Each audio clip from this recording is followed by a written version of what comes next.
Hey, fellow babies, welcome back to Pachter Factor on SIFTD.net. To our Patreon patrons and YouTube subscribers, thank you very much. That is keeping Shane in enough cash to produce this show. None of it's going to me, so don't feel bad. You are supporting the site so that Shane can produce all sorts of content, and we do appreciate it. If you have done those two things or not, still remember to link your Twitch Prime account to your Amazon Prime account. Amazon will pay us if you do that. Remember, you've got to re-up that every month or so. So if you're watching this and haven't done it in a while, please re-up that link, Twitch to Amazon Prime. This episode of Pachter Factor is brought to you by DeShazer Ryan Realty. Right now, Doug DeShazer has beautiful lots available adjacent to Koocanusa Lake in northwest Montana. Pull up your RV and access the hookups, or build your own construction. Either way, you have access to world-class fishing, hunting, boating, swimming, biking, hiking, and the internet. No matter where you're looking to buy, make Doug DeShazer your real estate consultant at 406-291-1643. That's Doug DeShazer at 406-291-1643. Hey, fellow babies. Today's question on YouTube, from YouTube, Valter Gouveia 1174. Valter Gouveia. Games sell very poorly on Xbox because of Game Pass. So could we eventually see a situation where big budget third-party games are no longer released for the console? Baldur's Gate is coming 6 months later to Xbox than PC and PS5. Could we see more of that in the future? Will Microsoft have to start giving developers and publishers money to avoid these delays? Nobody cares if a Game Pass subscriber doesn't buy Halo, except for Microsoft, because they get it free on Game Pass. It's unlikely someone will pass the opportunity to buy a new compelling game on Xbox if it's not on Game Pass. I get it, your comment that Game Pass is successful and makes people, spend a lot of time playing other games. That's true. But if you really want to play a new game, you're going to buy it. It's not going to be on Game Pass. So I don't think it matters. I think it matters only to the titles that are on Game Pass. As far as Baldur's Gate coming 6 months later, that's because Microsoft, I've talked about this in a prior episode, they designed a dumbed-down Xbox Series S. They require developers to develop for both consoles, and the Baldur's Gate guys decided not to. That's rare. When it happens, yes, you will see more of it in the future. Either Microsoft relaxes the standard, or there will be ballsy developers that decide to make games that just work on the higher powered console. Does Microsoft have to give developers and publishers money? No, the delay is Microsoft's fault, and the developer can choose not to design to that standard. It's not Microsoft's fault. It's the developer's choice. It's Microsoft's fault for putting that requirement in.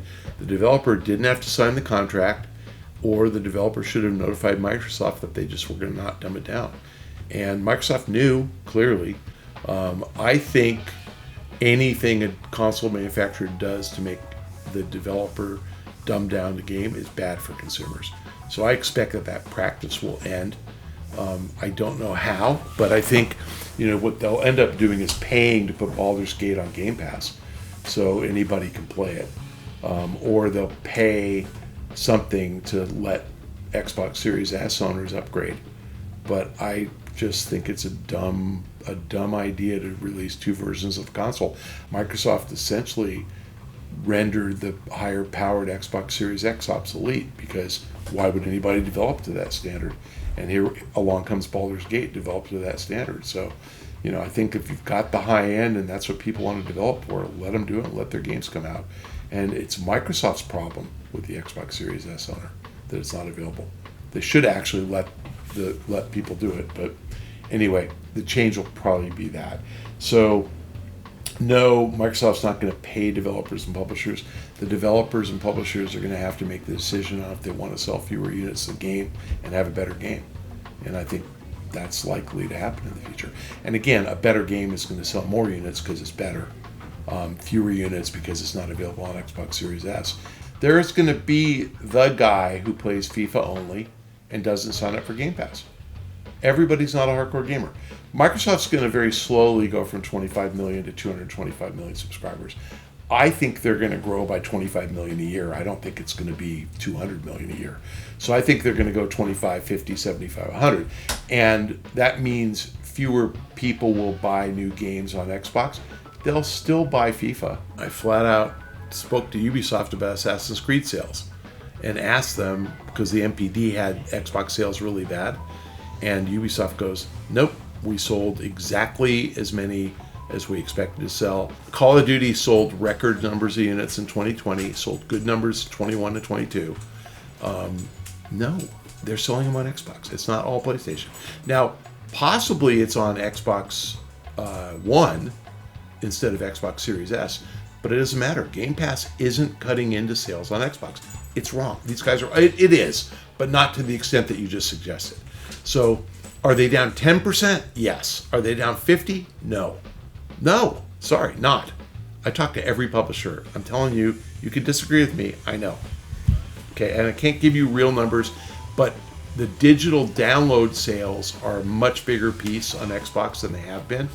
And that's probably because of Game Pass for third-party titles, because people are accustomed to doing everything digitally.